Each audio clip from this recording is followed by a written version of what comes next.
Okay, so welcome everyone. I'm in middle of nowhere trying to shoot this bloody review. Okay, how do you pose like a reviewer?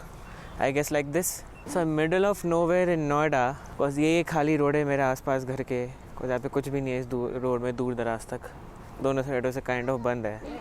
I don't no मैं इधर क्यों आया हूँ, कभी भी कोई भी चोरी चकारी हो सकती है. There is a family walking past by me, which means ये रोड उतनी सुनसान नहीं है जितनी हुआ करती थी, बट ओके इट्स स्टिल सुनसान enough. This kind of a review मैंने इसको कहीं से स्क्रिप्ट नहीं करा. As you can see I am rambling constantly. मेरी थंडरबर्ड चलाते हुए अभी 3 साल हो चुके हैं, and this is going to be a review of my bike called tracer and also of my royal Enfield experience, you could say. It's my first ever bike. इसको यहाँ लगाए क्या, यहाँ पे अच्छा लगता है क्या देखने में. सो इन 3 years इस बाइक के साथ मेरे को थोड़े बहुत इश्यूज़ आए, थोड़े बहुत ज़्यादा इश्यूज़ आए. Stall sometimes and the weight, because 200 kilo की बाइक जब तुम्हारे पर गिरती है तो यू हैव नो चॉइस बस भगवान को याद करने के अलावा. एंड वो सारी रॉयल एनफील्ड्स की प्रॉब्लम है, because they are all metal and all this pure classic look.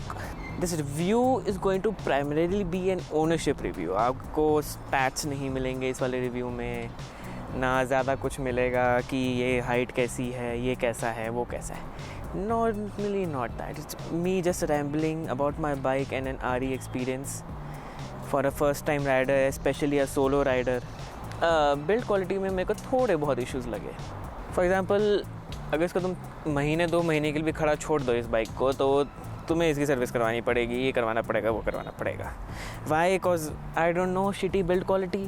मैं इसको अगर 1 महीना भी ऑन ना करूँ तो इट्स जस्ट गॉन. फिर इसको तुम किक मारो आधा घंटे तक. You have seen that plenty of time with me कि मैं बाइक को किक मारता रहता हूँ. इलेक्ट्रिकल स्टार्ट में कोशिश करता हूँ करने की, बट इलेक्ट्रिकली स्टार्ट भी ये तो नॉर्मल डे पे नहीं होती है 100% of the time. Constantly Fehling in those parts. एक इशू मेरे को हमेशा से लगा इस बाइक में कि इसके स्पोक व्हील्स का. तुम्हारा एक चीज़ में फटती है कि पंचर ना हो जाए, बिकॉज अगर पंचर हो गया तुम्हारी बैंड बच जाएगी.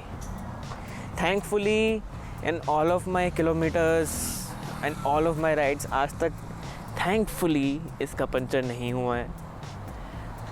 But I am that anxiety is always there कि this is Royal Enfield, the build quality is shitty and anything can fail at any time. The sitting posture is mostly upright. कभी मेरे को problem नहीं हुई, मेरे कंधों पे कभी ज़्यादा ज़ोर नहीं पड़ा. मैं मोस्टली ऐसे चलाओ, पीछे बैठ के चलाओ, कोई प्रॉब्लम नहीं आई है. एज यू कैन सी इसकी राइड हाइट भी इज़ प्रिटी डिसेंट. मैंने इसके ऊपर एक्स्ट्रा राइड हाइट वाला कुशन भी लगाया है. उसके बाद भी I am pretty not firmly planted but planted enough कि भाई गिरोगे तो तुम भाग सकते हो आराम से. अगर तुम्हारी गाड़ी खाई की तरफ जा रही है तो तुम कूदने में कोई प्रॉब्लम नहीं आएगी तुम्हें.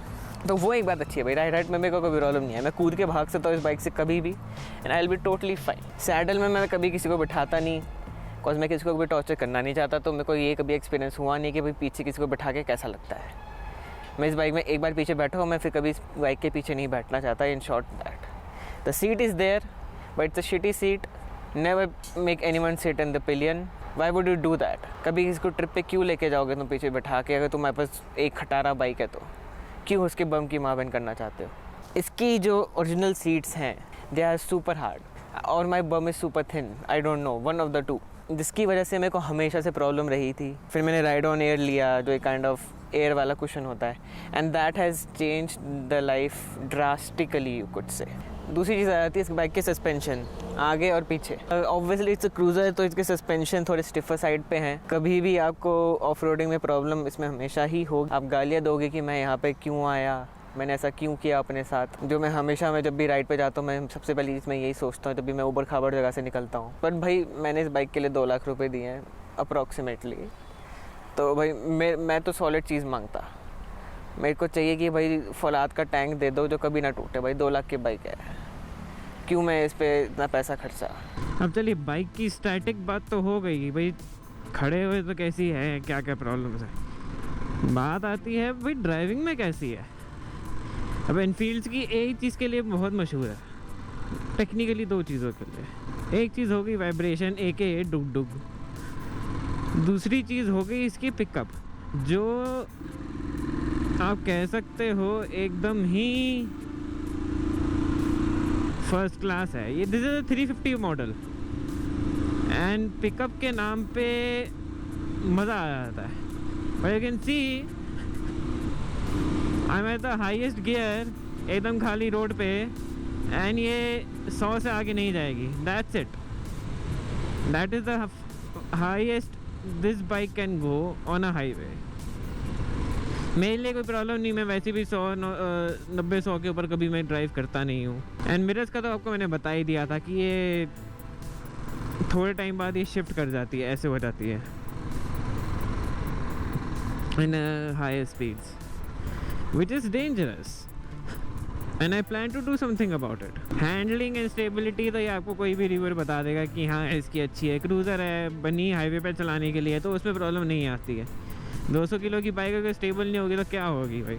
स्पीड और हैंडलिंग के नाम पे मेरे को इस बाइक से कभी प्रॉब्लम नहीं आई है कि भाई जहाँ पे मैं चाहता हूँ वहाँ पे ओवरटेक नहीं हुआ, जहाँ पे मैं टर्न मारना चाहता हूँ वो टर्न नहीं लगा। That this bike has never given me that problem has usually confirm me because I am an incompetent rider, जो आप देख ही चुके हो मेरी वीडियोज़ में यूजुअली।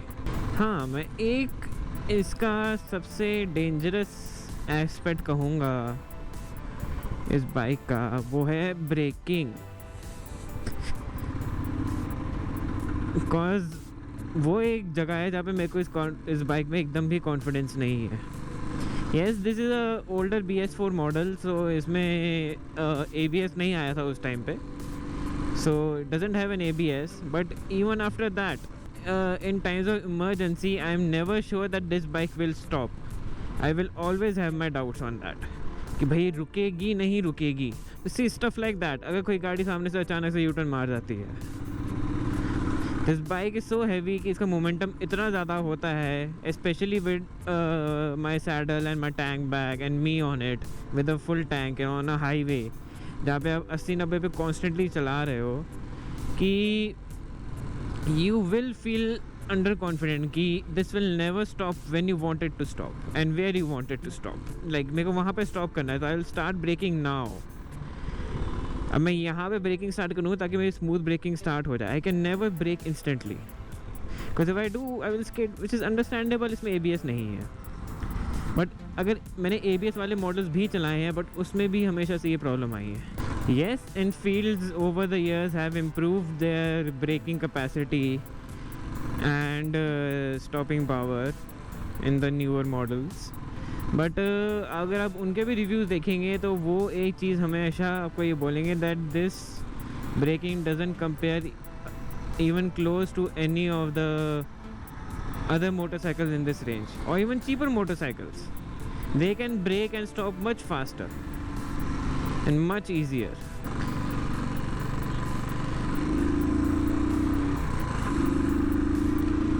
Enfields की यही एक बात है, they are fun to ride, they are super fun.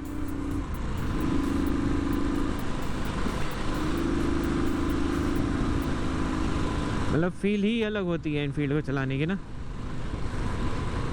In a good way and in a bad way, both. Quality के नाम पे आपको तो मैंने बताया ही था कि हाईवे पे ये गाड़ी प्रॉब्लम नहीं देगी, because it's primarily highway cruiser. But जैसे पहाड़ों में और ऊबड़ खाबड़ है, वहाँ पे आपकी पीठ में ये इतना झटका देती है कि मैं वो ही करता रह जाता हूँ अपनी आधी राइड्स में। तो and as you can see cause of this position and the position of the tank, I can barely stand. और मेरे को अपनी बाइक पे जोर लगा के खड़ा होना पड़ता है, which is a bit dangerous. And मैं कॉन्स्टेंटली खड़े होके इस पे नहीं चला सकता, और मैंने कॉन्स्टेंटली खड़े होके चलाने के लिए हैंडल बार पे ज़ोर देना पड़ता है और नीचे फुट पैक पे ज़ोर देना पड़ता है to balance myself out. I can not balance myself out in this bike. Again a fair point would be that it's not made for that. अगर आपको वैसे टाइप की बाइक चाहिए तो Himalayan would be better, but that's my gripe with it. So guys, ये था basically review मेरी Thunderbird का। अब बात करते हैं रॉयल एनफील्ड की ओनरशिप के बारे में। I don't know, it's fine. It's a bike, खटारा है, कभी चल जाती कभी नहीं चलती है। Give all the hate you want to me in the cult, I don't care. I paid for this bike and I want the best from this bike. It's not the best, not even close. Speaking of which, अगर पसंद आया तो like कर देना, नहीं पसंद आया तो डिसलाइक कर देना। अगर थोड़ा और पसंद आ गया तो नीचे सब्सक्रिप्शन बॉक्स में बटन दबा देना यार, थोड़ा बहुत अच्छा रहता है हमारे लिए। एंड अगर आपको कुछ और जानना हो, कुछ और रिव्यू करवाना हो, so you can comment down below and ask me anytime what do you want me to do, and I'll see you guys next time. See ya.